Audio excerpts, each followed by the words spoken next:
네, 모두가 알아야 할 말씀만 드리다 보니까 도대체 어떻게 하는 거야? 이렇게 이제 질문하시는 분들이 좀 있어서 한번 이제 예제를 몇 가지 들면서 한번 이야기를 해보려고 합니다. 첫 번째 순서로 이제 맛집 대기표, 이제 우리 맛있는 집이라고 소문난 데 가면은 대부분 사람들이 많이 왔기 때문에 이제 긴 줄이 있거나 아니면 대기표를 받아서 입장을 하는 방식인데, 이것을 어떻게 하면 디지털 전환을 할 수 있는지 한번 단계별로 생각을 해보도록 하겠습니다.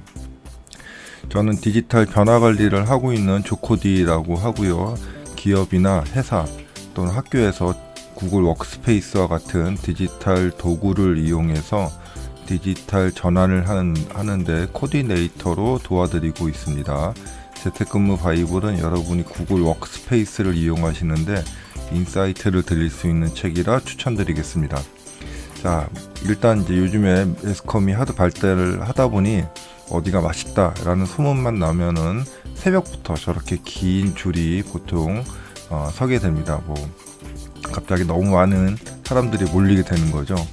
자, 그런데 이제 이렇게 줄을 서는 경우도 있지만은 사실은 대기 명단에 이제 입력을 해가지고 하는 경우들이 있습니다. 그래서 이런 것들을 디지털 도구를 이용하면은 어떻게 할 수 있는지 한번 생각해 보겠습니다.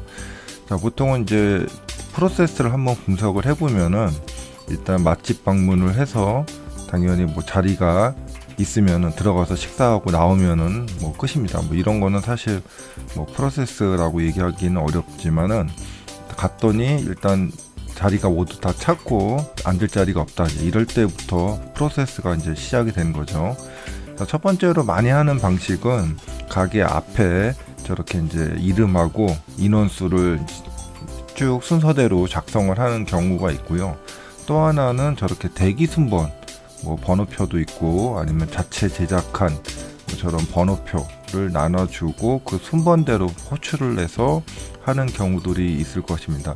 왼쪽 같은 경우에는 일단은 사람하고 명수를 표기를 하기 때문에 순서대로 얼마나 진행이 되는지 알 수가 있고요. 두 번째로 저 대기 번호 같은 경우에는 사실 몇 명인지 어떤 메뉴를 선택을 할 건지 모르고 단지 그 번호 순서대로 하는 그런 장단점은 있죠. 그래서 왼쪽 같은 경우에는 개인정보 또 노출이 될 수도 있고, 오른쪽 같은 경우에는 이렇게 대기 번호를 전달할 수 있는 이런 방법도 있는 것 같습니다. 그래서 자동화 방법으로 나온 것은 저렇게 가게 입구에 자기 전화번호를 입력할 수 있도록 그렇게 이제 할 수 있는 것들이 좀 나와 있는데요. 이렇게 하면은 카톡이나 문자 메시지 이런 걸로 해서 자기 순서가 되면은 알람이 오고 그 알람을 보고 이제 방문을 하고 이제 이렇게 해서 이용할 수 있는 자동화 방법도 요즘에는 제공을 좀 하는 것 같습니다. 이렇게 되면은 가게에 관리하시는 분 입장에서는 인원을 여기 관리하는데 투자를 안 해도 되기 때문에 조금 더 효율적이 될 것 같습니다. 그런데 이제 우리가 생각하는 거는 이런 자동화, 이제 돈 내고 하는 것이 아니고 어떻게 하면 우리가 가지고 있는 디지털 도구를 이용하는 것인지 거기에 대해서 한번 생각을 해보도록 하겠습니다. 일단 이제 지금부터는 아무 말 대잔치라고 해도 괜찮습니다. 첫 번째로 이제 맛집을 방문한다, 이거부터 한번 디지털 도구를 이용해 보겠는데요.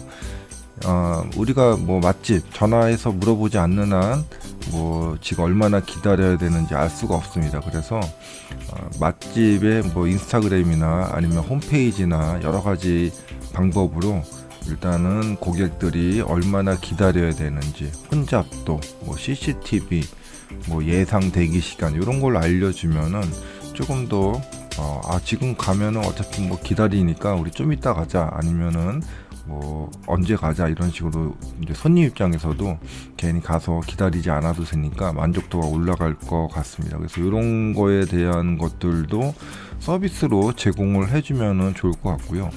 대기 순서 기록하는 거는 종이에다 하지 말고 우리가 가장 많이 사용하는 국어 설문지 이런 거에다가 몇 명 연락처 그리고 메뉴 이런 거 미리 알려주면 좋을 것 같습니다. 그리고 설문지 같은 경우에는 뭐 URL을 알려줄 수도 있지만은 가장 쉽게는 QR 코드로 만들어서 설문지 링크 주소를 알려주면은 매장에 방문해서 거기 QR 코드 인식하고 거기에 설문 등록하면은 되겠습니다. 또 요즘엔 뭐 이렇게 순서 등록할 수 있는 방법들이 여러 가지가 있는데 슬라이도라고 하는 그런 앱도 있습니다. 이거는 그냥 입력하면은 순서 마치 우리가 그 종이에다 작성하는 것처럼 뭐 조코디 3명 이런 식으로 등록하고 또 그 관리하시는 분들도 그 순서대로 하기 때문에 누구나 다 식별할 수 있고 공정하게 할 수가 있는 방법이 되겠죠. 자, 이렇게 해서 이제 순서가 되고 대기를 하다가 호출을 하는 경우는 뭐 이메일 전화를 해서 문자로 알릴 수도 있지만은 사실은 뭐 이메일 같은 것도 괜찮은 것 같습니다. 왜냐면은 대부분 스마트폰에 이메일이 등록이 되어 있기 때문에 이메일이 오면은 스마트폰에서 알림이 옵니다. 그러기 때문에 이메일 같은 거 사용해도 좋을 것 같고요. 또 뭐 관련 앱 같은 거 사용하신다면은 앱으로 알림 보내기도 되고, 아니면 전광판, 요새 뭐 전광판이라고 해서 뭐 대단한 건 아니고요. 뭐 TV 같은 경우에 요즘에 뭐 한 65인치 TV도 가격이 너무너무 떨어져가지고 한 40만 원이면 구매할 수가 있습니다. 그래서 그런 거 가로 방향이 말고 세로 방향으로 해서 간단한 컴퓨터나 아니면은 그런 디바이스 하나 연결해 놓으면은 그렇게 전광판을 표시해 줄 수 있는 방법도 사실은 많이 있는 것 같습니다. 자, 이렇게 해서 식당을 입장을 하면은 장점이 그 사람에 대한 우리 정보를 계속 관리를 할 수가 있는 거죠. 이 손님은 뭐 몇 분 오신 손님이다, 뭐 이런 식으로 해서 좀 더 고객 친화적으로 뭐 새로운 메뉴가 나오면은 알림 메시지도 한번 보내줄 수 있는 거고, 여러 번 방문하면은 뭐 반갑다고 이렇게 얘기해 줄 수도 있는 것 같습니다. 자, 제가 이제 오늘 생각한 가장 이상적인 방법은 저 오징어 게임에 나왔던 저 인형 같은 것을 앞에다 하나 세워놓는 겁니다. 물론 이제 카메라도 있고 음성 인식 기능, 뭐 스피커 기능 이런 게 다 있어서 사람들이 이제 대기하지 않고 일단은 대기하고 싶은 분들은 저 인형 앞에 가서 얘기를 하는 거죠. 음성으로 조코디인데 3명 예약해주고, 그리고 연락처는 뭐야, 오늘은 뭐 이런 메뉴로 좀 먹고 싶어, 이런 식으로 알려주면은 대화 형식으로 얼굴을 인식을 하고 이제 접수를 하게 되는 거죠.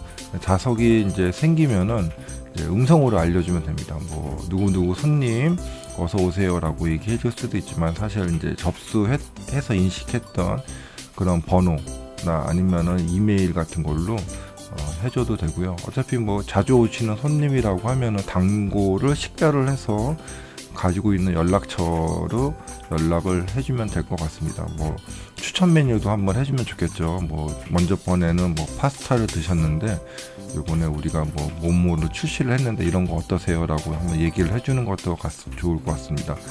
이제 이런 이제 입장 시간을 자동으로 이제 생각을 해서 자리에 앉으면 바로 음식이 나올 수 있도록 미리 주문을 주방하고 또 연결해 놓는 거, 이런 것도 하나 방법이 될 수 있을 것 같고요. 뭐 그런 방법들이 그렇게 어렵지는 않을 것 같습니다. 자, 그래서 이런 식으로 한번 구성을 뭐 아무 말 대잔치로 한번 해봤는데, 뭐 이게 사실은 뭐 그렇게 어려울 것 같지는 않고 가능할 것 같죠. 그래서 사람들한테 얘기도 해주고 뭐 이렇게 좀 사람들하고 친하게 또 식사 다 했으면은 또 뭐 만족도 조사 아니면 뭐 쿠폰 전달 뭐 이런 것도 자동으로 하면 좋을 것 같습니다. 자, 이런 것들을 이제 뭐 IT나 디지털을 잘 모르시는 분들은 야, 저런 거 어떻게 라고 고민하실지 모르겠지만은 사실 많은 것들이 요즘에 가능합니다. 어떤 형태로 가능하냐면 서비스 형태로 가능합니다. 특히 뭐 네이버 같은 경우에 요즘 아주 많은 서비스들을 B2B로 제공을 해주고 있어서, 물론 뭐 개인적이나 아니면은 뭐 식당 입장에서는 하기는 어렵겠지만은 불가능한 건 또 아니기 때문에 좀 괜찮을 것 같고, 요즘에 뭐 챗 GPT 정말 열광이죠. 이런 거 API도 최근에 며칠 전에 나왔으니까 이런 것도 한번 연결해 보시면 좋을 것 같고, 또 뭐 디지털 서비스, 클라우드 서비스 이런 것들은 이미 여러분들이 이용하실 수 있는 모든 것들이 공개가 되어 있고 사용하실 수 있습니다. 물론 뭐 비용을 내라고 하는 것도 있지만은 비용도 그렇게 비싸지 않기 때문에 할 수가 있고, 뭐 얼굴 인식 기술이나 아니면은 뭐 음성 뭐 제너레이터 하는 기술들도 요즘에 많이 나와 있어서 제가 보기에 이 정도 기술이라면은 가능하지 않을까. 물론 이제 아직 없는 이유는 뭐 생산성이 안 맞기 때문에 그럴 수는 있지만은 현재 기술로도 불가능하지는 않다, 뭐 이렇게 생각을 하시면 될 것 같고요. 자, 그러면 저런 기술을 이제 우리가 아무 말 대잔치로 막 만들어냈는데, 저런 건 이제 하는 거는 조금 더 아이디어를 모으면 가능할 것 같고, 중요한 거는 저렇게 아무 말 대잔치 막 얘기를 해보는 거죠. 이런 얘기도 해보고 저런 얘기도 해보고, 나는 식당 갔는데 그런 게 불편하더라, 야 이런 거 어떻게 디지털 전환할 수 있을까, 이런 생각, 아이디어 뭐 이런 것들이 더 중요하다고 생각이 됩니다. 자, 오늘은 뭐 첫 번째 시간으로 저 아무 말 대잔치 뭐로 한번 꾸며봤고요. 이런 거 주위에 다니면서 이런 거 한번 얘기를 해봐야겠다라고 하는 것들이 있으면은 또 주기적으로 한번 작성을 해보도록 하겠습니다. 또 궁금한 거나 의견이 있으신 분들은 edu@cloudcoding.com으로 알려주시면은 저도 생각해보고 또 콘텐츠도 한번 만들어 보도록 하겠고요. 혹시 업무 하시는 분들 중에서 이런 업무 좀 디지털 전환 어떻게 했으면 좋을까요? 이렇게 궁금하신 분도 알려주시면 되겠습니다. 자, 오늘은 여기까지입니다.